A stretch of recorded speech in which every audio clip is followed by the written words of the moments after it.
want to tell you something about today's guest before I introduce him. When I reached out to ask if he would come to Roda 360, I didn't send him a formal invitation or a plea to attend this episode. I sent him something closer to a message that I'll send a colleague, because that's actually what this is. Two people who grew up in Nigeria who trained as pharmacists. In fact, we were classmates.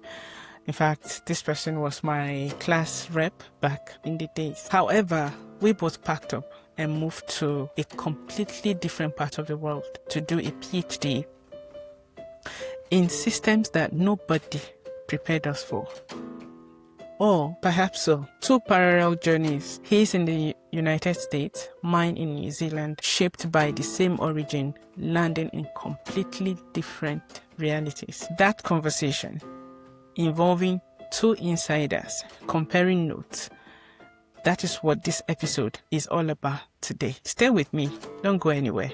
We are really going to unpack a lot, and you'll be happy you stayed with us to the end. This one is different, so much different. It's 360 degrees of inspiration, insight, and impact.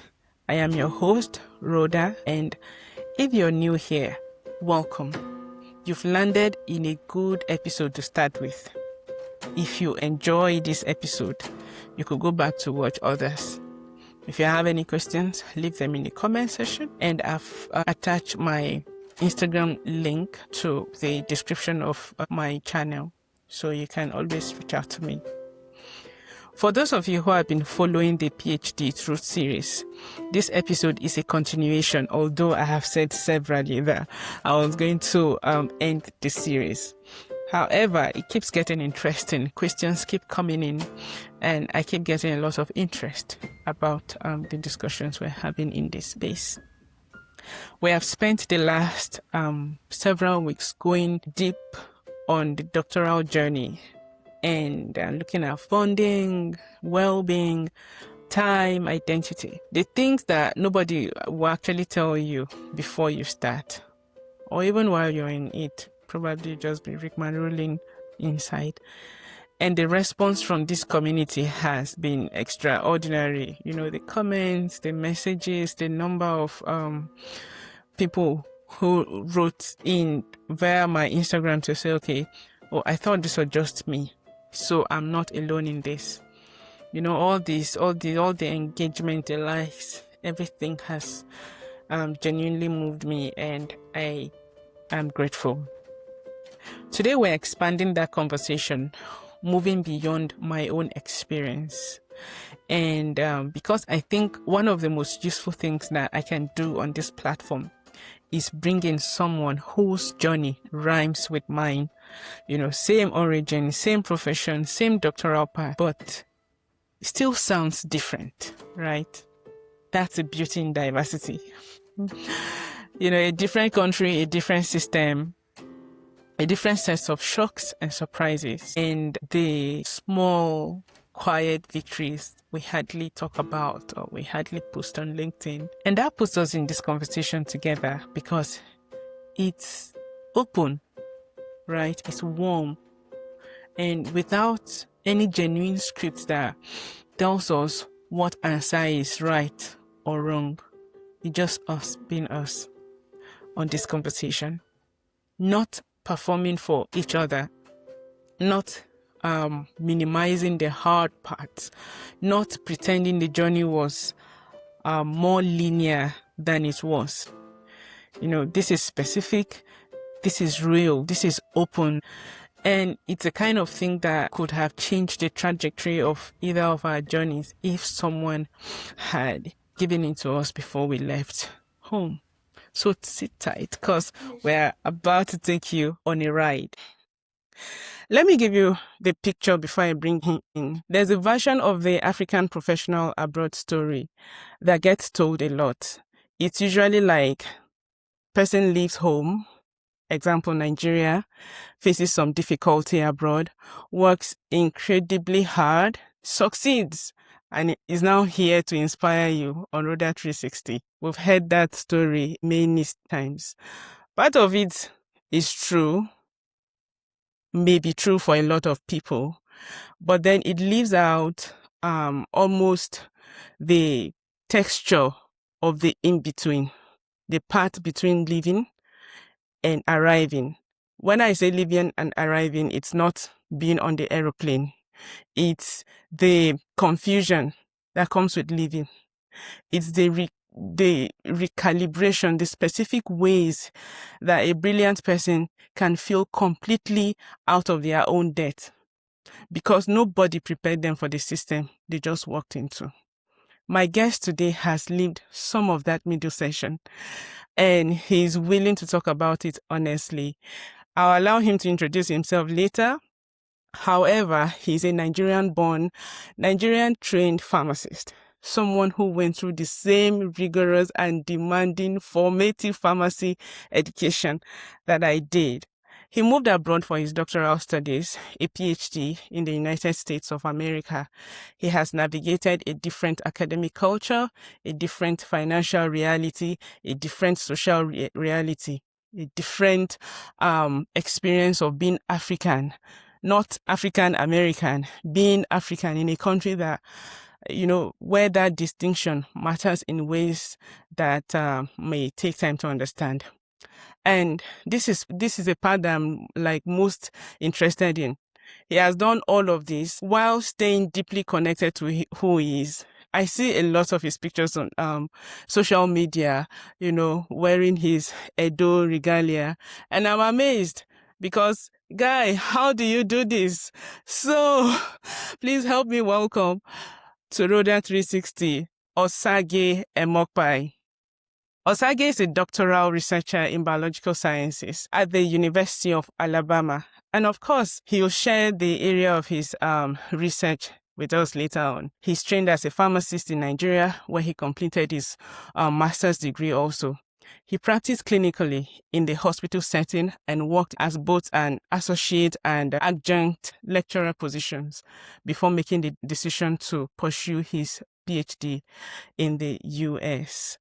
He is one of those people who, the more you learn about his journey, the more you realize how much information he is sitting on that. The rest of us needed to hear a long time ago, although someone like me benefited from some of those information while I was preparing for my own journey.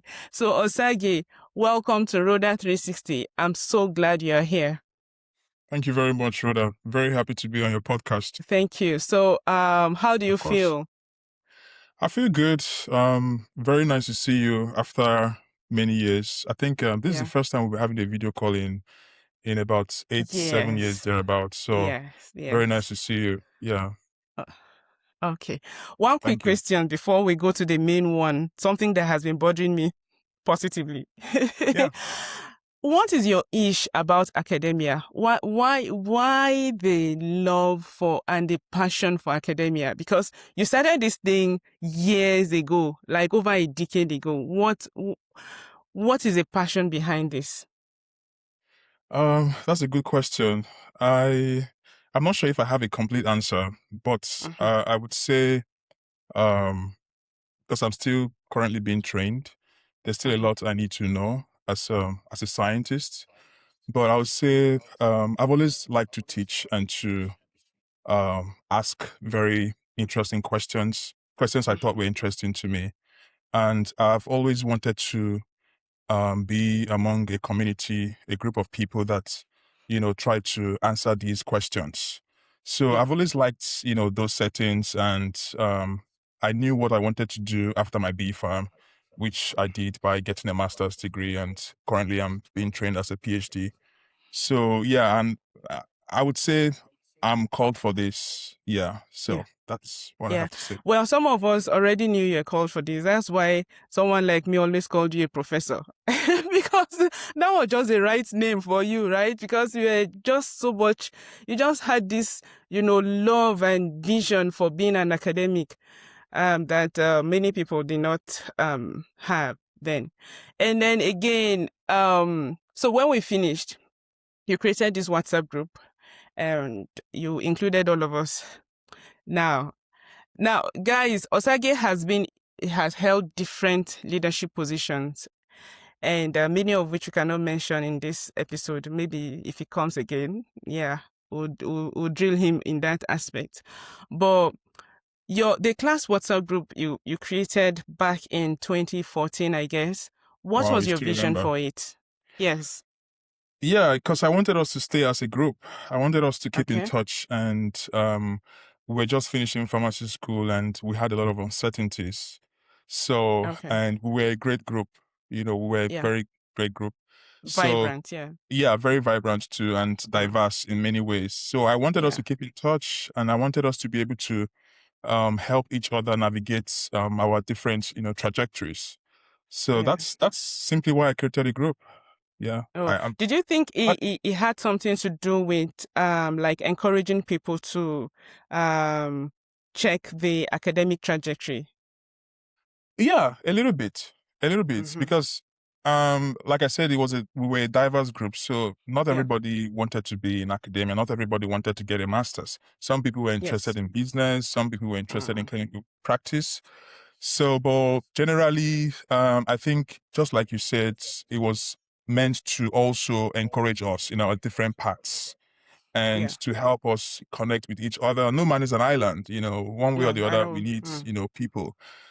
So yeah, that's just basically one of the reasons why we created a group. Yeah. Yeah. Okay.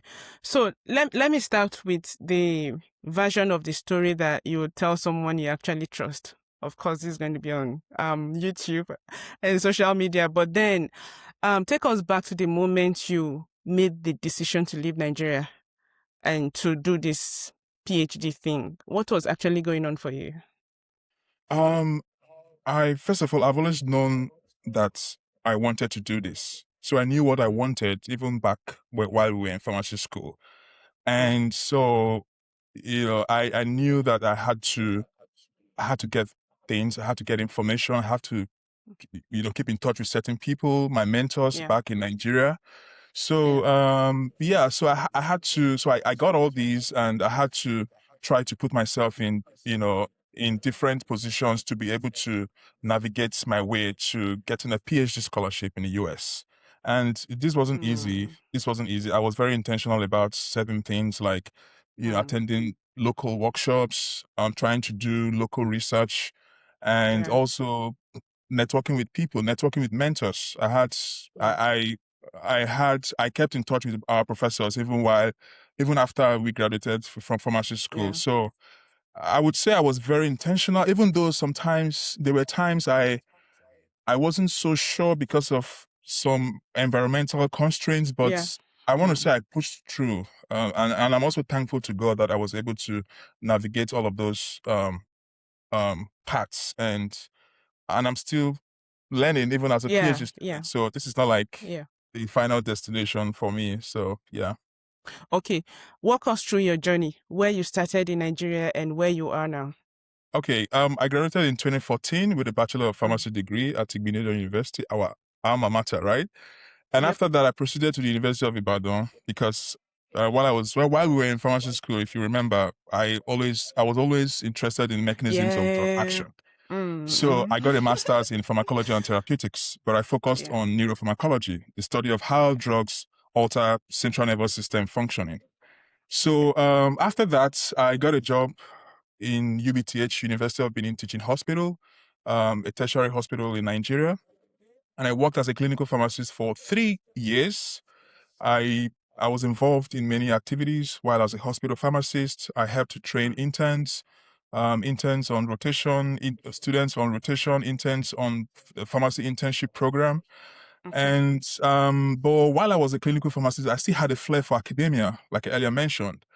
Yeah. And so I got a job as an adjunct lecturer in the Department of Yeah. Pharmacology and Therapeutics.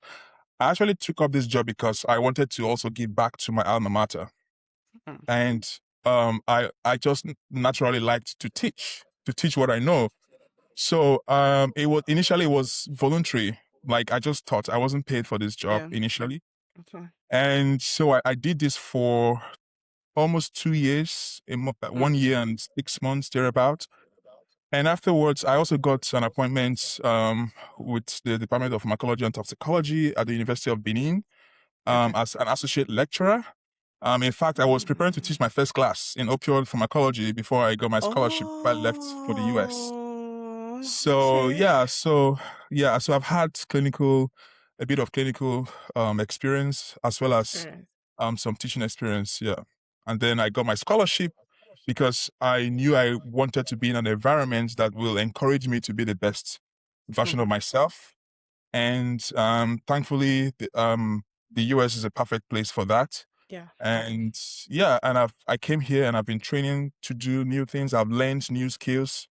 I've Mm. developed myself in certain ways, and I'm still learning because the learning curve never ends for me, I think. Yeah. So Yeah. yeah, thank you. So you've been teaching in the US at least part time. Oh yeah, teaching is one of my Okay. responsibilities here. I came in as a Okay. teaching assistant. Okay. Not to digress too much from the original purpose of this episode, but then can you like walk us through some of the teaching evidence that you have, you know, like for people that are interested in academia, on CVs, they'll be like, what is your, or what do you have as a teaching evidence? Yeah. Can you like walk us through that? Oh yeah, I taught pharmacy students pharmacology in Igbinedion Yeah. University, Yeah. and I also taught medical students too. Mm-hmm. And so I started my PhD as a graduate teaching assistant, Yes. and I was given the responsibility to teach a new course, which was challenging at the beginning, but got better with Mm. time. Yeah. Yeah, so and since then I've been teaching anatomy and physiology, and Mm. so teaching is one of our responsibilities here. Aside Okay. the research, which is very important, teaching is one of our Mm. responsibilities here. So And yeah, that's a good, and that's what I like about the US, because it's a skill that many of us in this part of the world are not developing, except you intentionally go for it, probably in other departments. Yeah. yeah, absolutely. So Yeah, yeah. I liked when you So said it's a skill. yeah, it's that skill, very important skill. Yeah. So what did pharmacy training in Nigeria actually give you? And yeah. Pharmacy training gave me a very solid foundation in basic and general pharmaceutical sciences, Okay. right? And also trained me to become a pharmacist. I wouldn't have Mm, practiced, pharmacy if I didn't go through the rigorous training of pharmacy school in Nigeria. yeah. But more importantly, that pharmacy education trained me to be able to work under pressure. If you remember, the Under pharmacy pressure. curriculum in Yeah. way back in school was very Mm, hectic. We had to learn all those pathways, those glycolytic pathways, mm, learn several mechanisms of actions of drugs. So, and we were also involved in other things. I remember you also held some leadership positions back in school. yeah. So imagine having to, you know, combine all of these activities, Yeah. all of these extracurricular activities, and still be able to, you know, perform very well, Mm, in those courses. So I would say ability to learn under pressure was something that I really took out of pharmacy school. okay. And that has helped you in your current program. Oh yeah, to a great extent, I think. Okay. Okay. So what gaps did you reveal like the moment you landed in the US? Um, First of all, there was a culture shift, Mm-hmm. and I came here with a mindset that I needed to learn new skills, Yeah. and there was a lot to learn, and there were other things to unlearn as well. Mm, And so there were gaps. Of course, there were gaps. I wasn't very mm, grounded in molecular biology, knowing yeah. Yeah. how how different components of a cell work together to bring about homeostasis. So I was a little bit Mm, deficient in those aspects, but I yeah. learned, and I've learned a great deal since coming here. And there were gaps also in some laboratory skills. Yes. Currently, we work with worms, a species of worms known as Cyanoheptatis elegans. So before coming Okay. to the US, I didn't know how to do worm work. But I came here and I had mentors, great mentors that taught me to do all these things, and they are still Mm, teaching me because I'm still a student. So yeah, there were gaps, and I'm still filling those gaps, I think. And Now, uh, when you say mentors, mhm. your lecturers there, over there, or did you Yes. find Oh, my mentors, student mentors, my your advisors and my PhD advisors? committee. Yeah. Okay, okay. Yeah. All right, thank you. Because we just wanted to get it clear. Yeah. Thank you. So when you picture the person you were the day before you left Nigeria versus who Yeah. you are now, what's the most honest difference? I would say growth in terms of how I view the world as a person. Hmm. You know, my Worldview.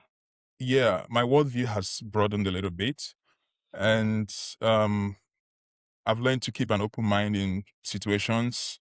I have a Mm, broader perspective of life, and I yeah. think this sometimes comes with time and experiences, Mm, life experiences, making mistakes and learning from those mistakes. yeah. So, yeah, that's what I would say regarding that. Okay. Well, thanks for sharing that.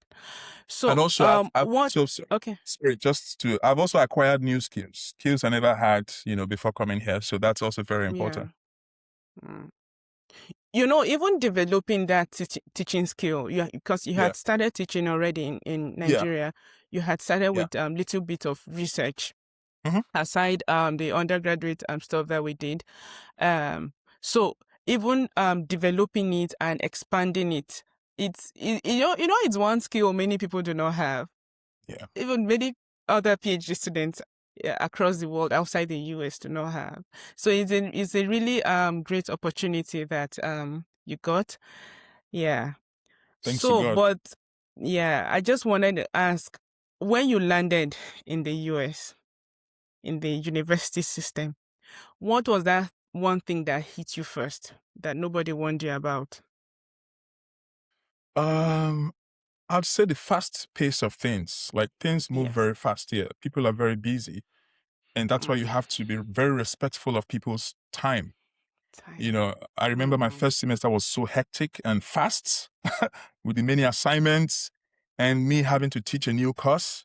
I hadn't taught anatomy and physiology before coming to the US, yeah. but then I came and that's what was, before me. So I Mm, would say the fast pace of things and having to juggle between teaching a new course, taking classes. I also took classes as a PhD student, as a first, second year PhD oh, student. first, yeah. Oh, Yes. okay. And that was particularly challenging for me because, before starting my PhD, I took a gap, a career gap. So like I was a hospital pharmacist. I was away from school for a while.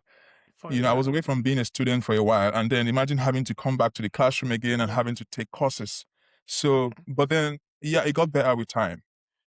Yeah, yeah. It got In my with time. case, what happened to me was the area of my PhD was kind of close to whatever I did in the masters, and I did so many courses during the masters period. So when I was applying for PhD here, I didn't need to take any course. So I was so lucky with that. Oh, Yes. that's So interesting. yes. Yeah. I Thank did that you. too. I did that too, but then I Mm. had to take some foundational courses when I got here. Foundational courses. Yeah. Yes. Yeah. I think what would have helped me when I got here, probably a course that I should have taken was maybe deeper research methodologies. Yeah. Because as I settled in, I now realized that okay, whatever I did during my masters was probably just an introduction and I needed more. Yeah. But it's okay. We're settling in well. So you talked about taking classes as the first year and second year PhD student, and we all know how the PhD program structure in the US is like different from many other countries. Can you walk us through like what shocked you genuinely with the exams, the rotations, such the qualifying, even your relationship with your advisors? Um, I would say, let me start with my advisors or Yeah. advisors generally. I think they are more relatable here compared to where we're coming from, Yeah. you know, and more respectful, I'd say. Mm. I mean, I will speak based on my own personal experience.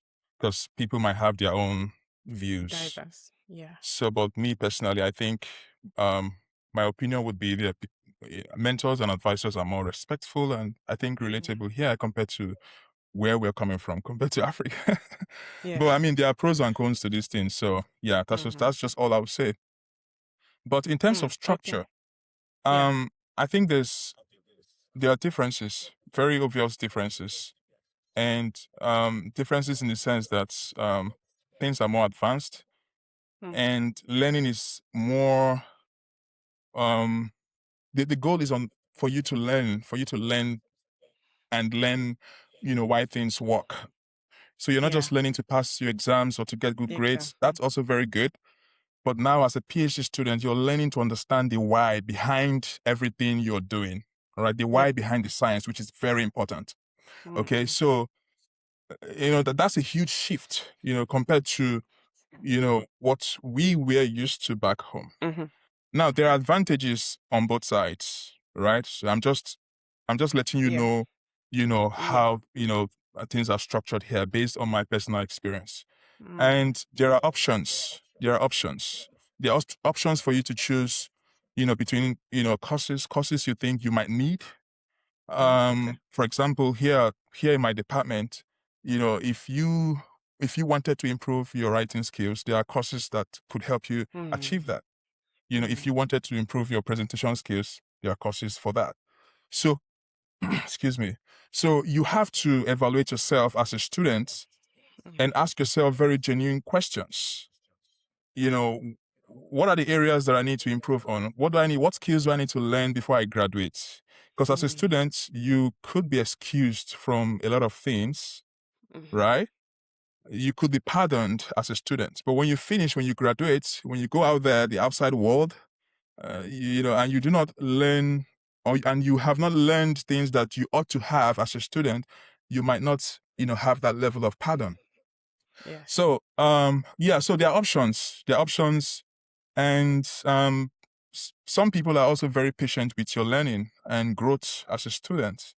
They give you everything you need. You're given everything you need to succeed, and the ball is in your court for you to put in the work and get things done as a student. So I would say things are more structured and organized.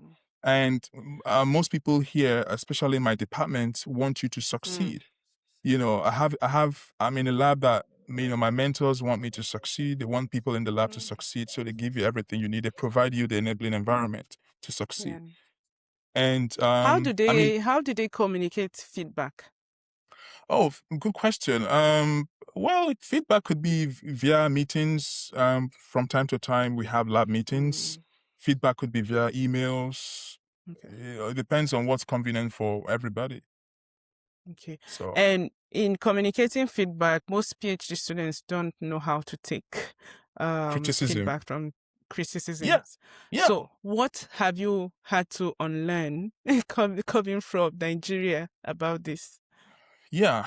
Constructive criticism. It's a very important part of, most people's PhD journey. Especially myself. That's why I said something earlier. I said you have to evaluate yourself and you have to tell yourself the truth. You have to be genuine with your progress, and it's very important for people to get constructive, criticisms. And although initially it might come off as um, not so pleasant, but on the long run, I think it's something that will help us. It's something that is part of, you know, our that should be part of our growth as PhD students because we're going to present our results, and if we present our results already in conferences, workshops, right?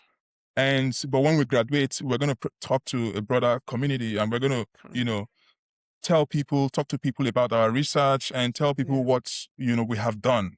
So it's going to come with a lot of criticisms. People are going to look at your work and not really, care.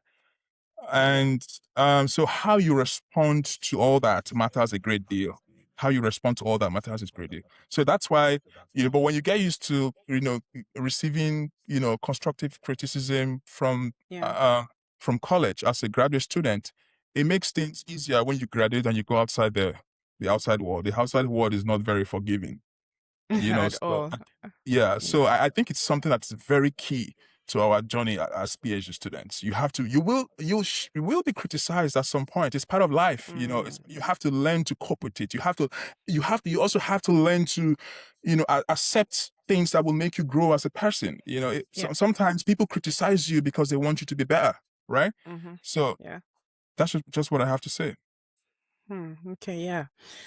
Critical learning, constructive criticisms, being open to hearing what people have to say about your work. That's just all part of the process. And it may be hard, but I think it's something that is necessary, and everyone should be open to it. So, what did you wish someone had told you specifically about how to write or present? I know you mentioned something like if you needed to know how to write or present, there were courses. Yeah. So before then, what did you wish maybe one mentor or one friend had told you i- in the US context? Um, I'm not sure if I can answer that, Yeah. but Okay. I would just say some things come with time, especially when you Mm, put in the work and you track your progress. okay. Writing is a skill. For example, writing is a skill people develop with time. One way to learn how to write is to write more and to Mm, interact with people that write. mm, Right. So be patient with yourself, and it's something that comes when you're intentional with time. yeah. So and so with speaking, it's a learning curve for everybody. So one way to learn how to speak is to speak more. Go out there and speak and talk and When do you express. think is the best time to start writing? It depends. It depends. It depends on the program. It depends on the lab. It depends on the mentor. It depends on the student. It Mm, depends on the research. Some people start to write very early on, mhm. and some people don't start to write until they're finishing their program. So it's hard to really, you know, um, point it down to something. So there are multiple Okay. factors. Yeah. Okay. Okay. Before we go to the next set of questions, can you tell us a little bit about publishing? When is the best time to actually get into the art or the science of publishing during this Uh, journey? yeah. Again, I'm a PhD student. I have a boss, so I really do not know what the best time is. When the best time is, but um, again, it still depends on the lab. It depends on the research that is currently ongoing. It depends Yeah. on how the experiments are, kicking out. And but you know, it all depends on the lab goals, and there are just multiple things that affect publication outcome. Some people join a Mm. PhD program and start publishing in their second year. Some people have publications in their first year. Some people don't get to have publications until their final year. Mm. So, yeah, so there are many factors, many predictors of that. But what I would Okay. say is, you know, from my own perspective, is Mm-hmm. publication isn't all about quantity but quality. Mm. So it's not Okay. about having 5, 6 publications, but what's the quality of that one publication that you have? What's the impact factor of the journal that you've published on? So, Okay. which questions or answers have your publications um, given, right? So, Yeah. so it boils down to impact and the lab and the experiments. That's what I Is there a think. I'm still a stipulated student. number of publications that you're supposed to produce in the US during your during or after your PhD? Yeah. Again, it depends on the department. It depends on what the Okay. requirements, in the department are. Mm. In my department, for example, you need to have one first author publication. You need to have at least Okay. submitted. You need to show evidence of Okay. having submitted a first author publication, Yeah. manuscript before you are eligible to graduate from your Yeah. PhD. And So, that takes me back to the your application for the PhD. How yeah. many publications did you submit? I don't think I got my PhD because of the previous publications that I had before coming here. I'm not Okay. sure. I Mm. I don't know what my mentor saw in me, but Yeah. it depends on the evaluation committee. And Yeah. also the mentor. Some Yeah. mentors lay emphasis on previous research experience. Mm-hmm. Um, some mentors, if you have some good publications are evidence of your research experience. Could be an Mm-hmm. evidence of your research experience. Some mentors might also be after your willingness to learn as a person. Are you ready to learn new Mm. things? Are you ready to Okay. learn how to think like a scientist? Yeah. So yeah, it's very subjective. It's very subjective. Okay. Some people, to some labs, publication is good. To some others, it's not really a mandatory requirement for you to have Okay. that. Okay. But your experience as a lecturer or in as a clinical pharmacist and a lecturer in Nigeria would have Yeah, helped in some way, you think? possibly.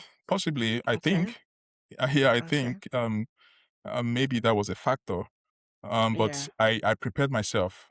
I think I Yeah. was well prepared to an extent. I had Okay. gathered some publications during my masters, and that's because Yes. while I was doing my masters, I was involved in multiple projects, and hence Project. I was Okay. able to learn different skills at the time. Mm.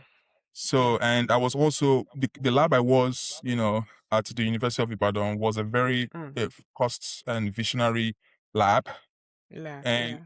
so that helped me a lot. I was with you know, people that were ready to teach me and train me, and that Mm. was very, very key to my progress. And I'm asking about all this because there may be people who are interested, but then do not yeah, know how to go about it. yeah, For people that do not, say after pharmacy school or hmm after their bachelor's degree, they didn't do any other thing, as yeah, an academic. They probably yeah, went into full practice or business or even away from their course of study. yeah, So I'm just asking so that they will know the kind of skills, to pick and the kind yes, of things to begin to do now if they were interested in um going to study in the US. yeah. Very good question. So, Uh, do you want me to speak to that? yes, you can speak to that. Okay, so I always tell people, you have to be very intentional about your next steps. Mm, If you're looking to, applying to graduate schools, you have to gather as much information as possible as you can. And things are easier nowadays because this is the internet era. You can yeah. literally just be anywhere to get any information, right? So Mm, you need to do your research. You need to research about graduate programs. You need to research about, mentors, leading researchers in your field of interests. You have to do the yes. work, all right? It doesn't come Yeah. easy, so when you do that, you will realize that, different programs, different schools, different mentors have, specific and subjective requirements. Yes. All right. So what works for a particular graduate program might not work for the other. So, so you have to be Yeah. able to piece out all of these, different aspects of graduate school application.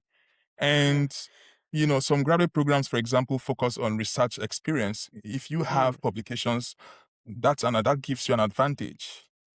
But yeah. it doesn't work You like know, that for all graduate yeah, programs. yes. Why I'm Yeah. smiling is the first time I did an episode I talked about coming to New Zealand as a PhD student, and I got some feedbacks, and a friend of mine gave my number to another person, and the person reached out to me, and straight away the person wanted me to write his PhD application proposal for him, and I'm like, guy, Uh, you, what you don't what is you don't this? even have You're that not even time. ready.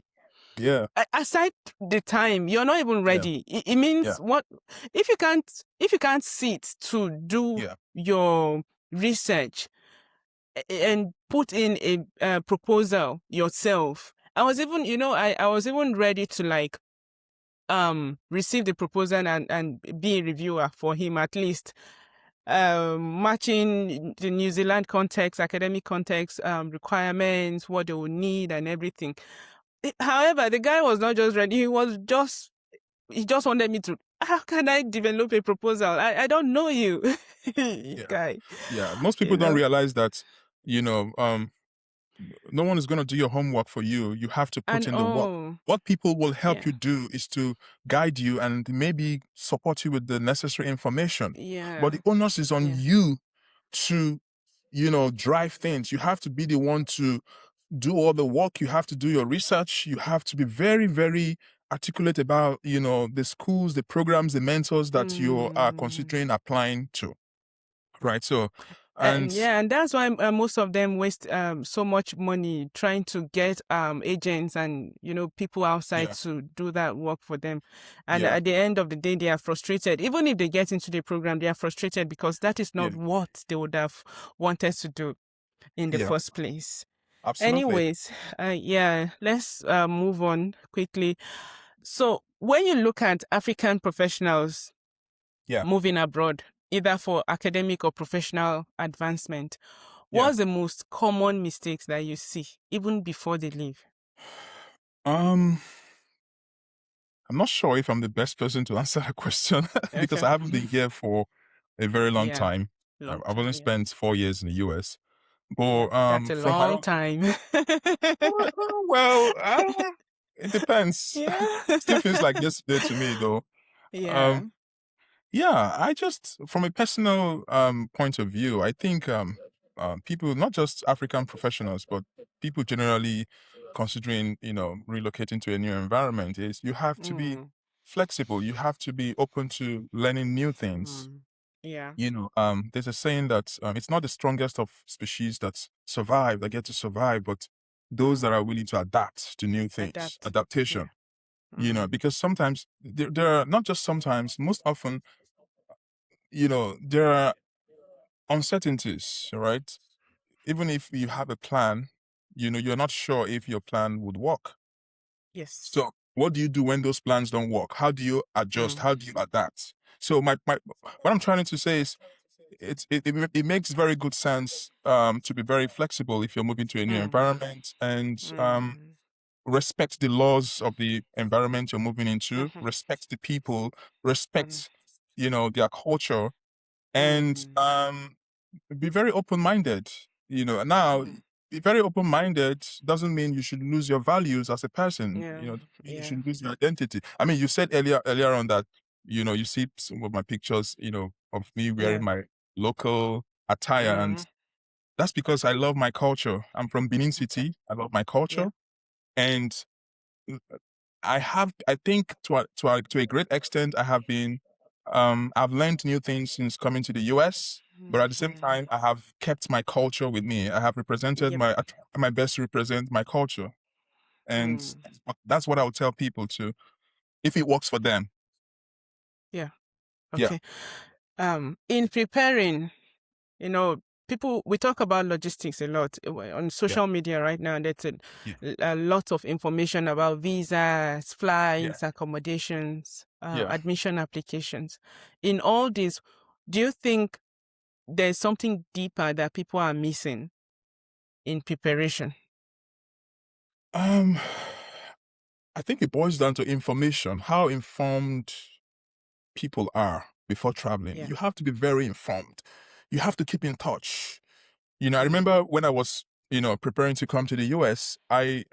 I was linking up with different people that knew stuff that I didn't know. Yep. Mm. I was networking, I was joining several WhatsApp groups about preparation for, graduate study in the US, Yeah. visas, accommodation, and all that. So I would just say, get informed and ask questions, Yeah. especially now that the, the global climate, doesn't look very stable, so you want Mm. to be very sure of what you're doing before Yeah. taking any step. So I would say just get So informed. about Yeah. networking, yes, about Yes. networking. Yeah. What does it actually mean in the US academic context? It How is matters it a different great from deal. where we're coming from? Yeah. Networking matters a great deal. You have Hmm. to be able to network. You should be able to network as a student. Your networking will help you in several ways. Your ability to Mm. network and, talk to people, express yourself, will help you, a great deal, especially, in getting feedbacks, constructive feedbacks, for your experiments, Mm. for your research. And also maybe, you know, you never know where your next opportunity might come from. It could just Yep. be by just, conversing with a potential mentor at a conference or Yeah. workshop. I've had people, you know, um, mention stuff like that. So Yeah. you have to be professionally able to network and connect with other people. It's very important here. And it's also Okay. something that we are trained to do as graduate students here in the US. That's why we attend workshops, conferences, to build our presentation skills, to build our social skills. As scientists, we are not just people working in the labs, right? Yes. We're also Mm. people, people that talk about our research, people that talk to Mm. society and community about what we do and how what we are doing, is affecting the lives of, common men out there and the society at large. So very Okay. important. Now, Osage, about networking, you Hmm. know how we were trained back home. Yes. Yeah. Aside even the university um environment, some of us were trained to be quiet. Then Yeah. we come to school and our lecturers expect us to be quiet. Look, just take this knowledge and Yeah. bring it out again during the exam and Yeah. still keep quiet. So, how do you think someone who was trained in this sort of environment, Yeah. would easily settle into the networking landscape in the US? That's a very What good question. skills, what can that person do to actually help? Because some of us are really timid. Yeah. Aside being just a shy person, aside Yeah. being introverted or something, some people are really, they know what to do, but they don't Yeah. just know how to break Yeah. through into doing Yeah. what they need to do. Yeah. Yeah. That's an interesting one. I know people have different personalities. Some people are extroverted, some are introverted, but still boils down to what I said earlier that, when you come into a new environment, you have to be willing to adapt and adjust Mm, because if environment, goes a long way in affecting different aspects of our lives, right? yeah. So, it might be challenging initially for someone that is very timid. I don't Mm-hmm. think I was timid back in Nigeria, No. but to some other Mm, people, it might be challenging, but I think it's something that gets better with time. You mm, know, um, for example, you're coming in as a PhD student, you will at some point present at conferences, mm-hmm. workshops. So how are you going to talk to people about your research if you are not able to express yourself? So, Can you um, like run us through how, like, say you meet someone for the first time, someone of yeah, interest to your yes, research, yeah. like run us through how you meet her or him or them? Yeah, first of all, Yeah. smile. Yeah, smile Okay. and approach the person Smile. professional. There are Okay. different ways, but this is what I think, my opinion. Yeah. You have to smile, you have to have a good countenance, Mm-hmm. approach people professionally, introduce yourself, keep it short and straight to the point, introduce your lab, Mm. talk about your mentor, talk about the research, the interesting findings that you have from your experiments. And yeah, sometimes it's just a simple conversation. It should come natural and free, but keep it Okay. short and straight to the point. Yeah. Okay. There's no But you formula that don't. would for it all. Yeah. Yeah. Okay. But you don't begin to ask. Can you ask? Say I needed something Yeah. from this person. Can Like I what? ask immediately, Like what? Something like what? or say I needed a collaboration, for instance, or I Yeah. was interested in a research in their lab or something like Yeah. that, or Yeah. this person just had some funding and I was just maybe looking to maybe get maybe some part of his research. Yeah. How, yeah, do I ask immediately, or is there like a follow-up thing, step by Yeah. step kind of thing? Yeah. Yeah, I think there isn't one way to ask. There isn't one way. Mm, It all depends on the situation and circumstances, at mm, that moment. And it's a professional thing to do to be interested in someone's work. It's mhm, a professional thing to be interested in joining somebody's lab, for example. Mhm. So, so you could start off by, introducing yourself professionally, like I said earlier, you know, Mm. talking about your research, your work, and, Mm. briefly expressing, interest in what the person does. As simple as that. It doesn't have to be very formal, Yeah. but, you know, yeah, there are different ways, sometimes things just happen, spontaneously, but just, try to be yourself, be very Yeah. polite and respectful when you approach people, be very professional, and, it depends on how the other person responds and how the Yeah. conversation goes. So yeah, Yeah. I would say there are multiple ways, yeah, Okay. multiple So good back to ways. your lab, or Yeah, your research group now. yeah, We were trained to, at least back in Africa, yeah, most African students will tell you they do not know how to question their lecturers, because yeah, that is how. It's not just, even my Indian colleagues tell me the same thing. yeah, Uh, but now you are in the West, and yeah, then you are seeing how, lecturers are questioned. Do you yeah. think how we were trained actually works against us in the Western doctoral program? I wouldn't say it works against us. I wouldn't say it works against us. Mm. Rather, I would say, you know, it's just us, getting to learn how things should be done here, how things should be Mm. done appropriately. Okay. The fact that something is status quo somewhere else doesn't Mm. make it right in the new environment. All right. So, well, adults, right? You should know Yeah. what's right and what's wrong. Yeah. If you have, I mean, there are things that I couldn't do back home. Like I couldn't question my lecturers like outrightly Yeah. back home. I couldn't Yeah. even call them by their names, right? You First always have to names. be Yeah. very, Mm. professor, doctor, this, that, that. Mm. That's the culture. That's the culture there. Yeah. But it doesn't mean it's the same everywhere. So that's why I said when you go to a new environment, you have to learn the laws, the rules, the way people do things, and Yeah. blend. You just have to blend in. Mm. So How speak. how how long did it take you to learn these rules for your department?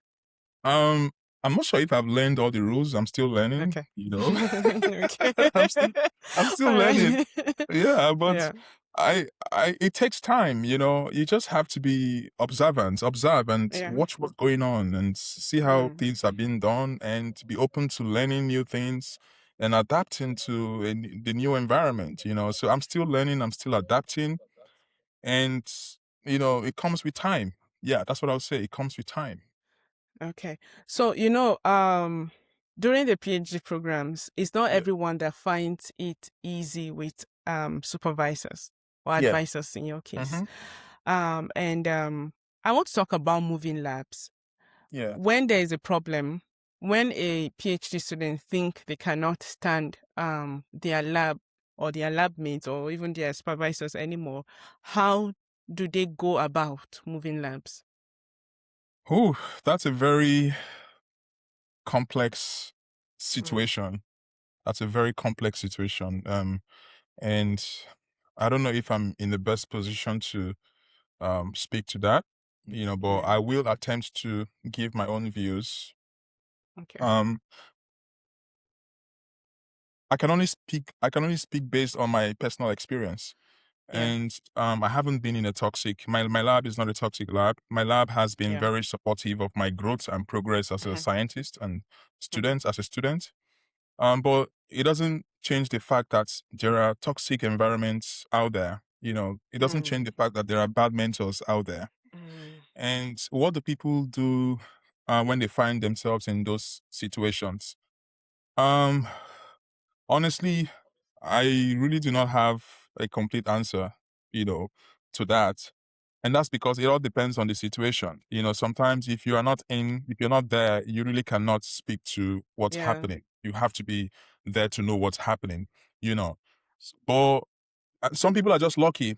I would say I was lucky in a way, Yeah. I Yeah. haven't been in those kind of situations so far in my program, and I'm thankful to God for that. But Mm. then, I mean, people change labs. It's nothing new. There's nothing new under the Yeah. sun. Mm-hmm. And I think it's a very subjective thing and personal thing. If you think you're not progressing as a student, as a person Yeah. in your environment, sometimes the only solution is for you to change environments, right? Go to a new place. Mm. And but then it's a very dynamic and complex situation. Mm. Sometimes it might not be about the environment now, but then you never can tell. What if it's the students? What Yeah. if it's the student that's not doing what he or she needs to do? So, and then the person is complaining and saying, "Hey, I think this is not good. It's not Yeah. a good for me." So I mean, it could be the environment, it could be the mentor, it could be anything, but it's a very complex thing. And if you think a place is not good enough for you and you need to Mm. change labs, that's okay.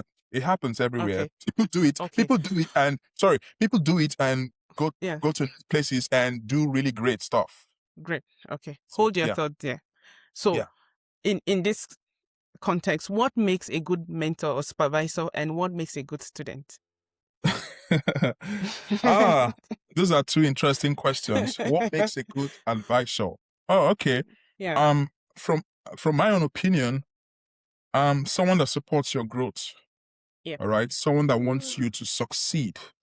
Now, this might not come off as, you know, you being spoon-fed as a student. Sometimes Mhm. you need to hear things that do not make you comfort, things that are not very Yeah. um um um pleasant to hear, but it's a Mhm. truth.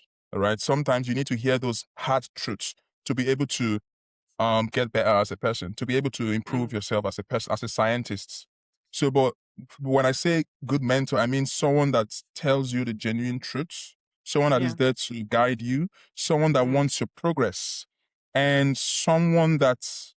um someone that cares about you first as a Yeah. person and As a then person. as a scientist. Yeah, Yeah. very important. Well, I think I have a good supervisor then with your definition. I'm Awesome. I'm one of the Lucky lucky you. few. Yeah, lucky you. Lucky you. But Yeah. we have to Okay. do we have to do our jobs as students. We have Yeah. to pay our Mm-hmm. dues. We have to put Mm-hmm. in the work. We have to do the experiments. And Mm. when we do all that, then we can expect to have someone to help us, progress to the Yeah. next level and be better Yeah. scientists. Yeah. Yeah. Okay. Now, I see some social media advice that if you're Yeah. looking to go into graduate school, Yeah. you should like check the background of the potential supervisors and understand how they work and understand, their processes and everything. Understand if they are toxic or not. Yeah. But how do we do this when we're so far away? And yeah, Yeah. and is it even advisable? Yeah, it's very advisable, and I will encourage people to do that. If you're going to Okay. join, a lab, you should do some background check, right? Mm.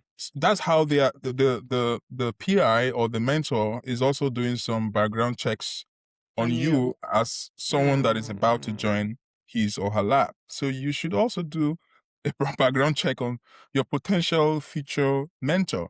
All right. Okay. And yeah, just go. I mean, you might not know everything 100% by Yeah. just doing Mm-hmm. background checks, but it gives you Mm-hmm. clues. For example, Mm. if you want to join a very productive lab, Yeah. one metric to knowing that is by maybe looking up the lab website, looking up their Yeah. Okay. publication history, looking at Mm. the type of journals they publish on, the impact factor of those journals, Mm. their previous graduates, what they have gone Yes. on to do, so these are Mm. some, statistics to help you decide on your next steps, and Mm. to help you make an informed decision as to um your next phase as a Yeah. scientist student. Yeah. And Mm. some people go as far as, you know, messaging previous students to also get their, personal views and experiences about the lab. So some people do that Okay. too. I don't know, Okay. but it Yeah. happens. Yeah. Okay. Yeah. Okay. Thanks for sharing all that. So Of let's course. talk about cultural and social shocks in the US, right? So before then, what do you miss, or what did you not expect to miss about Nigeria when you got to the US? First of all, the food. Okay, you did not miss the Nigerian food. No, I miss it a lot. That's what I'm saying. Like Okay, what I okay, didn't no, expect I would miss. The food. yes, okay. Yeah, the food. Like I haven't eaten some Nigerian foods like in years. So maybe it's because of the part of the US I am in. But Yeah, yes, I miss that yeah. I miss that a lot. Are you And able to also ship in food? some, yeah, Okay. some. Yeah. The dried ones, I think. Yeah. Yeah, Yeah. some. Okay. Because US immigration and customs will have their rules around Yeah, shipping in food, of course. Do yeah. you get places to at least buy from, Oh even if yeah, it's the African online? stores. The African African stores, yeah. stores. The African Yeah. stores, yeah. Some people also sell African, like food, already Yeah. cooked. So Okay. Okay. yeah. Okay. So Oh, yeah. Especially okay. when you go to some states like like Texas. Yeah. So there are more African stores in Texas, I think, Stores. than Okay. you have in Alabama here. Okay. hmm So, how did your social life change, and how long did it take you to build genuine connection? Yeah. Before that, I was also going to add communalism Yeah. as one of the things that I miss, about Nigeria, like how Mm, people genuinely, connect with each other, connect. Yeah. like this raw connection, like you could be Mm, walking on the street and just, hey, Alpha, hello, just, yes. it's like, it's freer, back home, Yeah. Mm, but here it's not quite like that, it's more of, yeah. most people mind their business here. So you Mm, have to move with your clique, your group of, mm, friends, so yeah, I maybe because I'm more of a very social and jovial person. I like to yeah. meet new people. I like to communicate. So yeah, so that's one thing I miss. Mm. Please could you repeat the last question? Yes, yes, yes. I was talking about the social life, like how long it took you to build the genuine connection, the friends you just mentioned. Yeah, one thing that helped me here is the African community. All right. Yep. My school has a robust African student community. I see you So guys online all the time. yeah, yeah. So they Yeah. helped me a great deal, Yeah. and it's very important to have people, support you when you move to a new place. All right. Mm. So I think it was relatively, easy for me to settle in, and I'm a very free person. Yeah. I talk to people. I don't hold back. I talk to people while Mm. still maintaining my identity as an African and Nigerian. Yes. Sometimes I talk Mm. to, people and they ask me, "Hey, where are you from?" And I tell them, "Oh, I'm from Nigeria, Africa." Yes. Yes. Proudly. So yeah, so I'm just free Yes. with people. Yeah, and Yeah. that's Yeah. that's it. Yeah, Now, being black in America, like I yeah. said in the introduction, is quite different from being African American. It's a different experience. How has that landed for you? Uh, well, this is a very sensitive topic, but Yeah. to me personally, I haven't been in any awkward situation. Okay. I haven't been in any awkward situation. Maybe Mm. because I spend most of my time on campus. I Yes. spend most of my time in the lab. All right. I Mm. spend most of my time in an environment where they want me to succeed, where people want me to Mhm. succeed. So I haven't experienced any form of like dichotomy or Racial. whatever it is. Mm. Yeah. And also I'm very unbothered about the whole race thing, in the Okay. sense that when I see people, I see them as persons, first of all. Mm. I relate with people as persons. And I also, when I communicate with people, when I relate with people, I relate genuinely with people. Yeah. So it doesn't matter if you are black, white, no, I don't know, but I feel like I try to occupy my mind with, things that really matter, Yeah. and what matters most to me right now is getting my experiments done and Exactly. graduating from my PhD program. So, and I also try to Exactly. keep it, what I try to do that helps me is to have a positive mental attitude. All right. Always have a positive mental attitude. It's something that helps people when you go to a new environment. All right. Be positive about things, don't Yeah. always try to, think about the worst possible scenarios. Yeah. Nah, have a Yeah. positive mental attitude. That helps a great deal. Yeah, at the beginning of my program, I was having a discussion with some students, and Yeah. this issue came up, and I told them something. I said, I don't look for racism. I don't look Yeah. for differences, Yeah. either with people or expecting people to look. I saw or expecting people to see the difference from my own Yeah. side, Yeah. because I don't look for it. I don't Yeah. think I find it. Yeah. Sometimes you be walking along the streets and people give you this eye. I just feel it's because, one, they've not seen you before in Yeah. that area. They Yeah. don't know who you are. Or And maybe they're just curious. Or they're maybe they're just just curious, curious. which is Yes, normal. when did this person come? Who is she? Sometimes they just want to know who you are. Yeah. Right. I don't look for it, so I don't really find it. Yeah. Yes. So yeah. But that So doesn't mean that. So it's we're not only there. speaking based on our personal experiences, right? Yeah. So it doesn't mean that some other people have not, experienced, or been in some awkward situations. So maybe we've been lucky so far, and we hope that it continues like this. Yeah. We keep being You lucky. know, and some people are just so open to saying things without, in back in Africa and Nigeria, where we are coming from, we like to be diplomatic. If we're going Yeah. to say something, we'll have to go, beat around the bush before we actually Yeah. make the point. Mm-hmm. But in the West, it's different. So if I had a headset, people would look at Yeah. me and say, yes, you've got a black headset. Yes. And And it's like, yes. Why won't you tell me I have? But really, you're having a black headset. yeah. Yeah, it just people being. That's how they are. Just people being people, and I think Yeah. sometimes we should be open to accepting other people's opinions and Views. cultures too, and Yeah. ways of doing things. Yeah. Absolutely. So let's talk about community. You say it's something you missed. You didn't Yeah. expect that you're going to miss about Nigeria, and for Yeah. many Nigerian professionals abroad, community is the first social anchor that they have or they get when they land abroad. Has that Yeah. been true for you? Oh yeah, it has. Okay. It Okay. has. The African Student Association has been very helpful. Okay. The African Student Association here at the University of Alabama at Tuscaloosa. Mm-hmm. Mm-hmm. And yeah, we've also had a couple other communities and organizations Yeah. Is this that are they something you can remember now to mention? are, I think back then when I was in my first year, Yeah. there was this group, they're called the Navigators. They were very helpful. Okay. Yeah, they Mm-hmm. helped us settle in as new students. Then I didn't have a car then in my first year. Yeah. So they will sometimes help me with, shuttling around campus. Were they And Africans? no, Okay. they are Americans. They were Oh, very okay. helpful, and they are still very helpful, Okay. till today.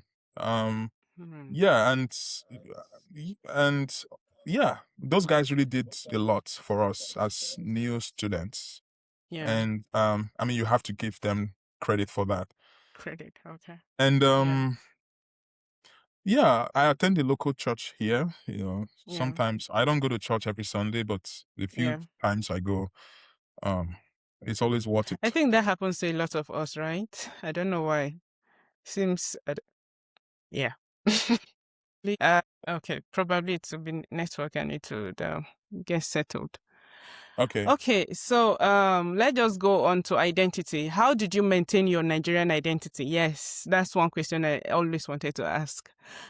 Without, being a performance for others, people just, when people see you in that cultural attire or just being Yeah. your Nigerian self, some people call Yeah. it arrogance. Ooh. I don't. Yes, in this part of the world, anyways, there's something Yeah. they call tall poppy syndrome here. Mm. That Nigerian thing where we are proud of where we come from, we're proud of who Yeah. we are, and Yeah. things like that. Yeah. Yeah. That's the way they see it in here. So how do you maintain this identity without becoming a performance or trying to lose it in order to assimilate into the system? Um, I think for me, I just try to be myself. I Okay. just try to be myself all the time. And Mm, part of being myself is, loving my culture, loving where I'm from, yeah. Benin City, I just Mm, stayed Nigeria. mm, And I always love to represent, Benin, Nigeria, anywhere I mm, am. That's why I'm so proud to talk about where I'm from. yeah. When people look at me and ask, especially when they hear me talk, and like, oh, you have a different Yeah. accent. Where are you from? I'm like, Yes. oh, I'm Nigerian. Yes, of course. So yeah, Yeah. and if they want to know more, I tell them what they want to know about my culture. And I think Yeah. people here are a little bit more receptive towards, Mm, learning other people's culture, yeah. to the best of my knowledge. Some people are Mm, just curious to mm, learn about, where you're from. yes. And yeah, I just tell them it doesn't have to be a lengthy conversation. So yeah, Yeah. and the African community has also helped a great deal in that aspect because every Mm, year we have like African events for mm. not just for African students, but for people to come and experience what it means to be African. That is And within the university, right? yeah, yeah, Okay. it's something we African students do. So there are Yeah. two major events. One is the Africa Ball, and the other Uh-huh. is Taste of Africa. So in Taste of Africa, Okay. people come to taste, different African foods, Oh, South okay. Africa, Nigeria, Ghana, Mm, as many as possible. And then for yeah. Africa Ball, we just wear like our different costumes, Mm, African, different African countries, to just yeah. represent, where we are from. So by doing all that, we showcase Mm, ourselves, mm, to people that didn't know so much about Africa, and also to mm, people that want to know yeah. more about Africa. Yeah. So Because I of always look course, if you forward to don't that. share your story, who will? Yes. Yeah, I mean, you got to tell your Yeah. story yourself. So I always look Yeah. forward to those events, Mm, because those events, like, I don't have too many African clothes, yeah. so because I don't wear too many of them all the time. So All those the time. events, Yeah. like, I always look forward to those events to showcase my, Yeah. cultural attire, my cultural, Yeah. heritage as a Benin Mm, man. Yeah, which I'm very man. proud Yeah. of. Yeah. Yeah. That's good. That's good. In the doctoral journey, there's Mm. this thing about loneliness. Ooh, Loneliness in every aspect. yeah. What does that actually look like for you, and what has helped you in Ooh, that that's a aspect? very interesting question. Thank I'd you. start by saying you have to know yourself, Mm, right? You have to know yourself as a person, and you have to know what works best for you, right? mm, Because what rocks your boat might sink another person's. yes. So it is a thing, especially in graduate school, and also especially when things are not working as planned, when the experiments Yes. are failing, which they do Mm, most times. they do. You- They do. so Yeah. you start to feel a little bit, isolated, Mm, not happy because maybe experiments are not going well, or maybe mm, some other personal issues. But it issues. is a Yeah. thing, and that's why I tell people, for people that want to get married, Mm, if you have a spouse, it helps a lot. A mm, supportive spouse, it helps to reduce, like, all of the stress that comes with being lonely in graduate school. yeah. And on, Mm, aside that, when you have a good community of friends, mm, a few friends, you don't have to have too many friends, but just a few people that yeah. care about you and that want your progress as a person. Mm, It also helps. Here I have my clique. I have people I move with. I have people that mm, when I want to hang out, I call them and they show up. mm. So having, that community of friends, close friends, also helps. And Okay. thankfully, my younger brother is here, um, Oh, that's great. so that also helps. Yeah. Having family, Yeah. close. I also have family, in Texas. My uncle lives in Oh, Texas with his wow. family. That's So, beautiful. so having Now, family before, helps. yeah, before Yeah. we go on, I wanted to quickly ask because about you talked about people that have spouses, relationships will Yeah. probably help them in their times of Yeah. loneliness. Yeah. Ca- Supportive spouses. y- Yeah, supportive ones. Yeah. So Yeah.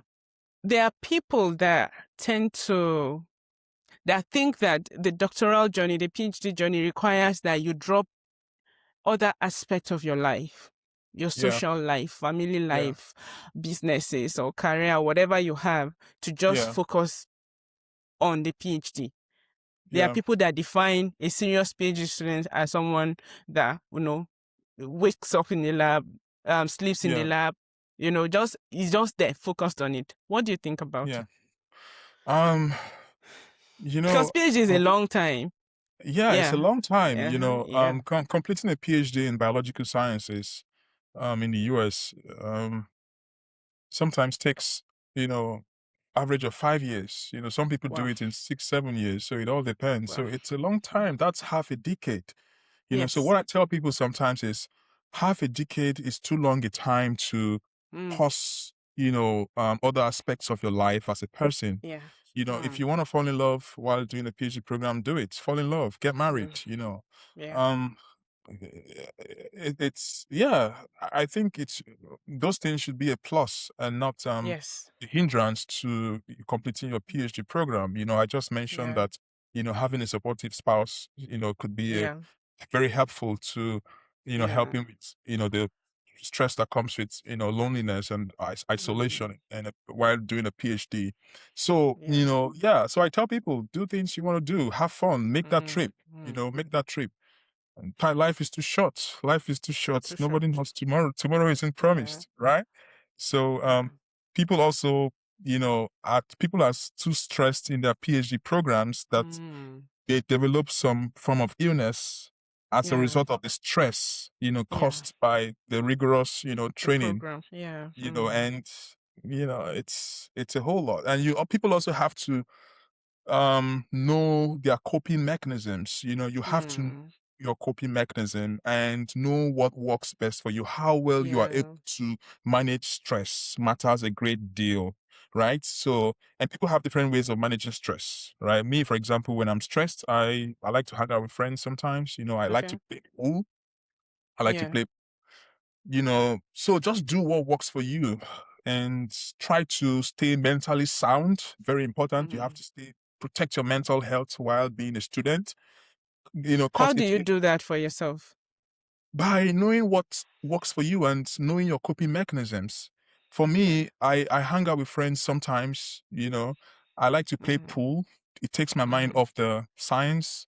The I science. also Okay. like to sleep, like I like to Yeah. make up lost sleep. Yeah. Right? I like to make Okay. up lost sleep. It's very Okay. important. If I don't have good sleep for 2 days, I don't function like very Yeah. well. Right? Yeah. You know, and I like to eat fruits. Fruits, vegetables. All of those natural things that contain antioxidants that help to Yeah. fight biological stress. Can be very Mm. important Okay. too. Yeah. Yeah. Oh, okay. Thanks for Mm-hmm. Of sharing all that. So, course. let's talk about money.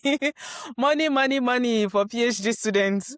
So, walk us through the real financial picture of a PhD in the US, looking at the stipends, fees, insurance, what a PhD in the US actually cost. Ooh. Um. So I'm on a scholarship. So Yeah. and um, fully funded scholarship. Yeah.